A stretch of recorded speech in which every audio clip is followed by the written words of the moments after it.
అందరికీ నమస్కారం. నా పేరు రమ. వెల్కమ్ టు కథా సుధాపై రమ. నీతో చుంబనమే 44వ భాగం. రచయిత సునందరాం గారు. స్టోరీ చదవడం స్టార్ట్ చేసిన వెంటనే వీడియోకి ఒక లైక్ చేయండి, హైప్ ఇవ్వండి. అలాగే స్టోరీ ఎలా అనిపించిందో కామెంట్ చేయండి. మరి మధు వెళ్ళిపోయి సిద్ధు ఒంటరివాడే తాగుతూ ఉన్నాడు. మరి సిద్ధు మధు తప్పు లేదని, తను చెప్పినవి నిజాలే అని తెలుసుకుంటాడా? అజయ్ తన సొంత అన్నని మధు తెలుసుకుంటుందా? ఈ రోజు ఎపిసోడ్‌లో ఏం జరగబోతుందో చూద్దామా? కడుపుతో ఉన్న కోడల్ని బయటికి పంపించినందుకు కొడుకు మీద కోపం ఉన్నా కూడా, కన్న పేగు మీద మమకారంతో సిద్ధుకి టైంకి బలవంతంగా రోజు మొత్తం మీద ఒక పూటైనా అన్నం పెడుతుంటారు సురేఖ గారు.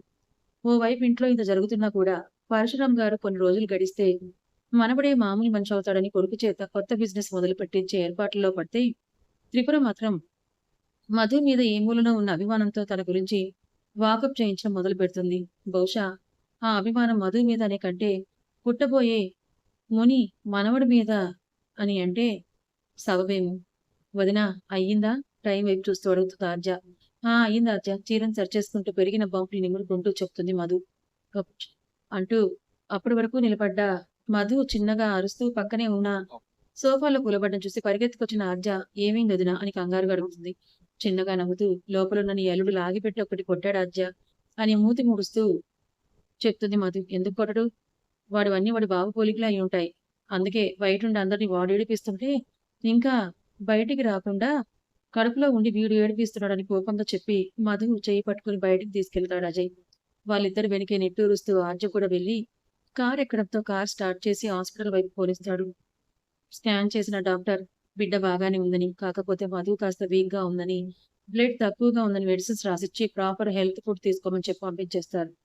6వ నెల పడి అప్పటికే వారం రోజులు గడుస్తుంటే, ఎడతెరపి లేని ఆలోచనల నడుమ సిద్ధు గుర్తుకొస్తుంటే ప్రతి రాత్రి నడిరేయి వరకు జాగారం చేస్తుంది మధు. ఆ తర్వాత ఎప్పటికో మెడిసిన్స్ మత్తు వల్ల నిద్రలోకి జారుకున్నా, అది కూడా కలత నిద్రే అవుతుంది. నాన్నా సిద్ధు, ఏంట్రా ఇలా తయారయ్యావు? ఇలా ఉంటే ఏమైపోతావని భయంగా ఉందిరా అని మత్తులో మునుగుతున్న కొడుకుని చూసి గుండెలు పగిలేలా ఏడుస్తారు సురేఖ గారు. సుమిత్ర గారి సాయంతో కొడుకుని బాత్రూంలోకి తీసుకెళ్లి మత్తు వదిలే వరకు షవర్ కింద కూర్చోబెట్టి, ఆ తర్వాత ఫ్రెష్ అయ్యి బయటికి రమ్మని చెప్పి, భారంగా తిండి తిప్పలు మానేసి గదికే పరిమితమైన కొడుకు రూపురేఖలు వారికి కనిపిస్తుంటే బలవంతంగా కడుపు నింపుతారు. నాన్నా సిద్ధు, ఈ రోజు నుంచి తాగని ప్రమాణం చేయమని చెప్పి బలవంతంగా కొడుకు చేత ఒట్టు వేయించుకుంటారు. మనోహర్ కూడా కొడుకుని దగ్గర కూర్చోబెట్టుకొని సమస్య వచ్చినప్పుడు తప్పులు ఎవరివైనా సరే ఒకవైపు నుంచి ఆలోచించకుండా రెండు వైపులా ఆలోచించి నిర్ణయం తీసుకోవాలని సలహా ఇచ్చి, ఏదేమైనా కానీ కడుపుతో ఉన్న ఈ ఇంటి కోడల్ని అలా ఇల్లు దాటించి పంపడం కరెక్ట్ కాదని, ఎప్పుడూ తనతో ఉండేది కట్టుకున్న భార్య, బిడ్డలే కాని కుటుంబ సభ్యులు కాదని కోపం తగ్గి శాంతించిన కొడుక్కి నచ్చచెప్తారు. తల్లి సురేఖ కూడా మధు డబ్బు మనిషి కాదని, నాకంటే అందరికంటే నీకే ఎక్కువగా తెలుసు కదా సిద్ధు. కొన్నిసార్లు మన కళ్ళే మనల్ని మోసం చేస్తాయి. మన చెవులే కొన్ని మాటల్లో నిజాలని మనకు వినిపించకుండా చేసి అబద్ధాన్ని నిజమని నమ్మేలా చేస్తాయి. ఓసారి నేను చెప్తున్న విషయం గురించి కూడా ఆలోచించమని చెప్పేసి వెళ్ళిపోతారు. వీళ్ళిద్దరి గురించి పక్కన పెడితే అసలు సూత్రధారులైన పరశురాం మాత్రం మనవడి మీద మరి కాస్త ప్రేమను ఒలకబోస్తూ సిద్ధు గురించి అందరికంటే ఎక్కువగా బాధపడుతున్నట్టు నటిస్తాడు. నన్ను క్షమించనన్నా, నా వల్లే అంత గొడవ జరిగిందని తలకొట్టుకుంటూ, మా కోసం నువ్వు నీ భార్యకి దూరంగా ఉండడం వద్దని, కావాలంటే తనే వెళ్లి మధు కాళ్ళు పట్టుకునైనా సరే ఇంటికి తీసుకొస్తా అని ముసలి కన్నీరు కారుస్తూ, అప్పటికే మధుని రమ్మని చాలా సార్లే అడిగానని బ్రతిమలాడినా సరే తను ఇంటికి రానని మొండి పట్టు పట్టిందని అబద్ధం చెప్పి, సిద్ధు మనసులో మధు పట్ల మరికాస్త ద్వేషాన్ని నింపాలని చూస్తాడు. విజయ్‌కి కూడా సిద్ధు అలా మధుని ఇంట్లో నుంచి బయటికి పంపించేయడం, అజయ్‌ని కూడా అనవసరంగా మాట తూలి దూరం చేయడం నచ్చక, సిద్ధుతో గొడవపడి భార్యని, బిడ్డని చివరికి తల్లిని కూడా తీసుకొని ఇంట్లో నుంచి బయటకు వెళ్ళబోతాడు. కానీ త్రిపుర అడ్డుపడడంతో, పరశురాం కూడా ఒప్పుకోకపోవడంతో నచ్చకపోయినా ఇంకా అదే ఇంట్లో కష్టంగా ఉండిపోతాడు. సిద్ధుతో మాత్రం మునుపట్లా మాట్లాడడం మానేసి, తన పనేదో తను చూసుకుంటూ సిద్ధుని పూర్తిగా దూరం పెట్టేస్తాడు. అజయ్ తనని పెంచిన తల్లిదండ్రుల దగ్గరికి వెళ్లి తండ్రి బిజినెస్ చూసుకుంటూ ఆర్జా మధులతో ఉండిపోతే, మరోవైపు కైలాష్ మాత్రం దివాకర్‌తో కలిసి మధు బ్రతికి ఉంటే ఎప్పటికైనా సిద్ధు బిడ్డ కోసమైనా సరే మనసు మార్చుకొని తనని ఇంటికి తీసుకొస్తాడని, అప్పుడైనా సరే మధు అడ్డంకిగా మారుతుందని దివాకర్ మనసులో మెల్లిగా విషాన్ని నింపుతాడు.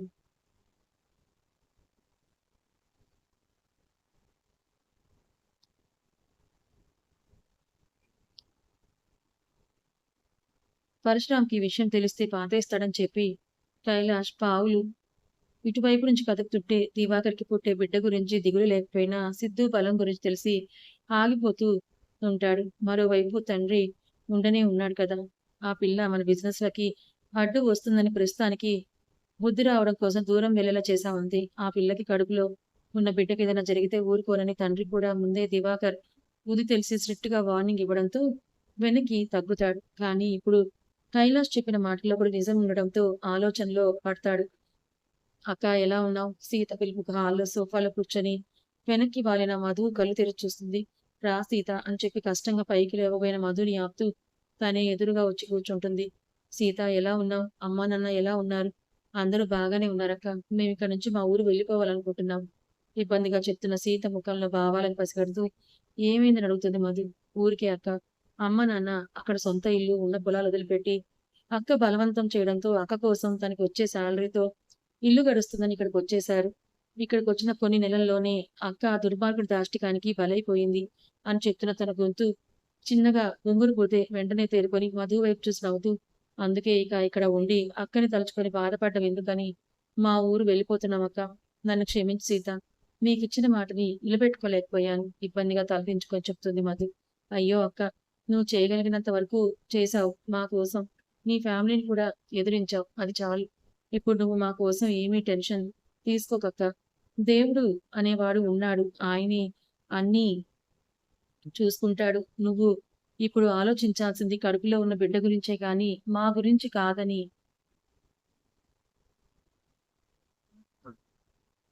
చెప్పేసి వెళ్ళిపోతుంది. మొదటిసారిగా మధుకి తనపై తనకి కోపం వస్తుంటే, అంతకు మించి బాధ కూడా కలుగుతుంది. ఒకరికి నమ్మకంగా మాటిచ్చి నిలబెట్టుకోలేకపోయాననే బాధ. తనని ప్రశాంతంగా ఉండనివ్వకపోతుంటే, ఆ దివాకర్ చేసిన అకృత్యాలకు శిక్ష వేయలేకపోతున్నాననే బాధ మధు గుండెని మెలిపెడుతుంది. రోజులు గడిచిపోతున్నాయి. మధు ఇల్లు దాటి ఎప్పుడు బయటకొస్తుందా అని గోతికాడ నక్కల్లా ఎదురు చూస్తున్నారు దివాకర్, పరశురాం. మధు దివాకర్‌ని ఏమి చేయలేకపోతున్నాననే బాధతో, సిద్ధు మీద బెంగతో ఇల్లు దాటి బయటికి రావడమే మానేస్తుంది. సునీత గారు కూడా చాలా సార్లు కూతురి కోసం వస్తే మధుని కలవనివ్వకుండానే పంపించేస్తుంది ఆద్య. అజయ్ ద్వారా మొత్తం నిజాలను తెలుసుకున్న ఆద్య కూతురు అందరి ముందు దోషులు నిలబడ్డానికి కారణం ఆవిడే అని అర్థమై ఇప్పుడు ఆవిడ మధు ముందుకొస్తే జరిగింది మళ్ళీ గుర్తుకొచ్చి ఎక్కడ వదిన బాధపడుతుందో అని ఆవిడెంత ఆర్తించినా మధుని ఒక్కసారి అయినా దూరం నుంచే చూసెళ్తాను అని ఏడుస్తూ బ్రతిమలాడినా ఆద్య కుదరదని నిర్మోహమాటంగా ముఖం మీద చెప్పి వెనక్కి పంపిస్తుంది. ఆద్య చెప్పొదినా. ఏమైనా కావాలా? నీకిప్పుడు ఇంట్లో ఏమైనా వర్క్ ఉందా? లేదొదినా. నీకోసమే జ్యూస్ రెడీ చేస్తున్నాను. ఒక్క నిమిషం ఉండు అయిపోతుంది. ఆద్య ఇప్పుడు నవరాత్రులు జరుగుతున్నాయి కదా! అవును వదినా ఎందుకు? చేసిన జ్యూస్ గ్లాస్‌లోకి సర్వ్ చేస్తూ అడుగుతుంది. నాకు ఈవినింగ్ గుడికి వెళ్ళాలనుంది. తోడుగా వస్తావేమో అని అడుగుతున్నానంతే. ఓస్ ఇంతేనా? నేనింకా ఏదో అనుకున్నాలే కానీ, ఇందా జ్యూస్ తాగు. ఈలోపు నేను వెళ్లి ఫ్రెష్ అయ్యి వస్తాను. ఇద్దరం వెళ్ళొద్దాం. మధు చేతిలో జ్యూస్ పెట్టి పెడుతున్న ఆద్య వైపు అలాగే చూస్తుండిపోతుంది. తనలో ఎంత మార్పు! బహుశా ఆడపిల్లంటే ఇంతేనేమో! పుట్టింట్లో అటు పుల్ల తీసి ఇటు పెట్టని ఆద్య ఇవాళ ఇంటి బాధ్యత మొత్తాన్ని దానికి తోడు తన బాధ్యతని చాలా బాగా నిర్వర్తిస్తోంది. ఆలోచనలో ఉండగా మొబైల్ రింగ్ అవడంతో తీసి చూసిన తనకి సురేఖ గారు కాల్ చేస్తూ ఉండడంతో పెదవులు చిన్నగా విచ్చుకొని అప్పటి వరకు కళావిహీనంగా ఉన్న ముఖంలో నవ్వు వచ్చి చేరుతుంది. హలో అత్తయ్య ఎలా ఉన్నారు? అమ్మ మధు నేను బానే ఉన్నాను తల్లి. నువ్వెలా ఉన్నావు? నీకంతా ఒంట్లో బానే ఉందా? ఆ! బావున్నాను అత్తయ్య.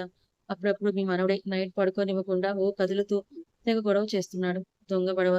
అన్నీ వాడి అయ్య బుద్ధులే వచ్చాయి. వాడి నాన్న కూడా అంతే.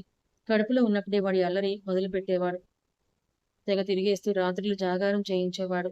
ఇప్పుడు వీడు కూడా వాడి బాబు పోలికలే పుణికి పుచ్చుకున్నట్టున్నాడు. బయటికి రాని వాడికి భర్త పూజ చేస్తాను.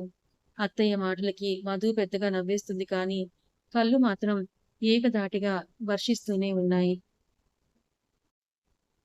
కాసేపు అత్తగారి మాటలకు మురిసిపోతూ మనసు తేలిక చేసుకుంటుంది.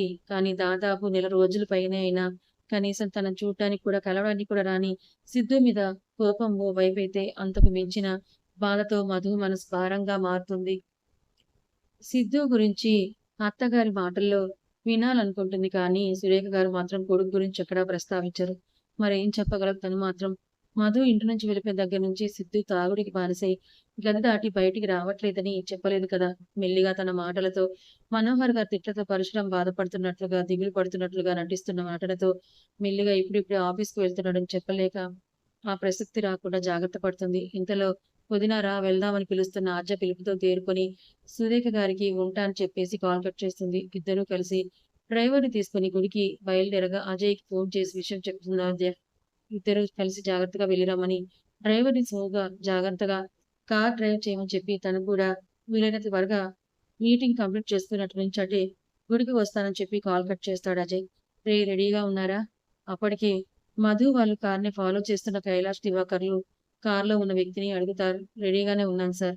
వాళ్ళు ఈ సింగిల్ మలుపు దగ్గరికి రాగానే వెళ్లి కార్‌ని గుద్దేస్తానని చెప్పి కాల్ కట్ చేస్తాడు అతను. వాళ్ళు కాస్త దూరం వెళ్ళగానే వాళ్ళకెదురవుతుంది ఓ మినీ సైజ్ లారీ. "సార్ కార్‌లో మీరు ఫోటోలు పంపించిన అమ్మాయితో పాటుగా మరో అమ్మాయి కూడా ఉన్నట్టుంది గుద్దేయమంటారా?" కైలాష్ ఓ నిమిషం దివాకర్ ముఖం వైపు చూస్తాడు. మధు వేరే ఇంటి బిడ్డ, వేరే రక్తం, పైగా కోడలు. కానీ ఆద్య మాత్రం అన్న కూతురు. పైగా ఇంటిల్లి పాదికి తనంటే చిన్నప్పటి నుంచి గారాబం, ప్రేమ. దాంతో పాటుగా తన రక్తం కూడా కదా! అందుకే ఆ చూపు. కానీ దివాకర్ ముఖంలో ఎలాంటి మార్పు లేకపోగా ఫోన్ తీసుకొని ఎవరున్నా సరే కార్‌తో పాటుగా ఆన్ ది స్పాట్ నుజ్జు నుజ్జయిపోవాల్సిందే. లేదంటే నీ లారీ కింద పడి నువ్వే పోతావని వార్నింగ్ ఇచ్చి మరి కాల్ కట్ చేయడంతో ఒక్క నిమిషం కైలాష్‌కి దివాకర్ మనిషిలా కూడా కనిపించడు. ఇన్ని రోజులు తనే వెధవ అని అనుకుంటే కైలాష్ అంతకు మించిన వెధవలాగా కనిపించి అసలు వీడు మనిషేనా? ఛీ!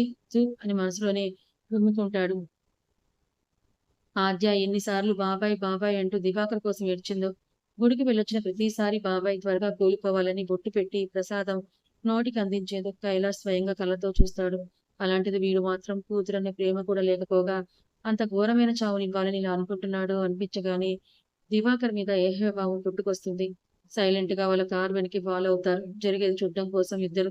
కారు ఆ మలుపు వైపు రాగానే సడన్ గా మీదకి దూసుకొస్తున్న లారీని చూసి డ్రైవర్ అదిరిపడితే ఆద్య, మధు భయంతో అరుస్తూ నీళ్లుకుపోతారు. వేగంగా తమ వైపే దూసుకొస్తున్న లారీని చూసి డ్రైవర్ కార్‌ని పక్కకి తిప్పాలని చూసినా అది సింగిల్ రోడ్ కావడంతో ఎటు వెళ్ళాలో అర్థం కాక భయంతో కార్‌ని ఉన్న చోటే ఆపేస్తాడు డ్రైవర్. కార్‌కి అతి దగ్గరగా వచ్చిన లారీ కార్‌ని గుద్దబోతుంది అనగా మధ్యలో వచ్చి ఆగుతుంది ఓ కారు. సడెన్‌గా వచ్చిన కార్‌ని తప్పించబోయి స్టీరింగ్ పక్కకి తిప్పిన లారీ డ్రైవర్ ఆపోజిట్‌లో కాస్త దూరంలో ఆగి జరిగేది చూస్తున్న కైలాష్, దివాకర్ ఉన్న కార్‌ని గుద్దబోతుంది. చివరి నిమిషంలో తేరుకున్న డ్రైవర్ బ్రేక్ వేసి ఆపాలని చూసినా వారి కార్‌కి దగ్గరగా వెళ్లి గుద్దేస్తుంది. ముందే అది గమనించి తేరుకున్న దివాకర్ కైలాష్‌ని కార్‌లోనే వదిలేసి పక్కకి దూకేస్తే కార్‌ని గుద్దే చివరి ఫ్రాక్షన్ ఆఫ్ సెకండ్‌లో కైలాష్ మరోవైపు దూకేసి ప్రాణాలు కాపాడుకుంటారు. కథ ఇంకా ఉంది. మరి ఇంతకీ మధ్యలో వచ్చి ఆగిన ఆ కార్‌లో ఉన్నది ఎవరై ఉంటారు? మీరెవరని అనుకుంటున్నారో గెస్ చేసి కామెంట్ చేయండి. మరి సిద్ధు మధు తప్పు లేదని తెలుసుకుంటాడా? అసలు మధు గురించి సురేఖ గారైనా సిద్ధుతో తన తాత, బాబాయ్ ఎలాంటి వాళ్ళో నిజం చెప్పే ప్రయత్నం చేస్తాడా? ఒకవేళ ఆవిడ చెప్తే ఇతను నమ్ముతాడా? మరి అజయ్ తన కొడుకని సునీత గారికి, అజయ్ తన సొంత అన్న అని మధుకి ఎలా తెలుస్తుంది? ఎప్పుడు తెలుస్తుంది? తర్వాత ఏం జరగబోతుందో తెలుసుకోవాలనుకుంటే ఛానెల్‌ని ఫాలో అవ్వండి. కథ నచ్చితే లైక్ చేయండి. Thank you so much.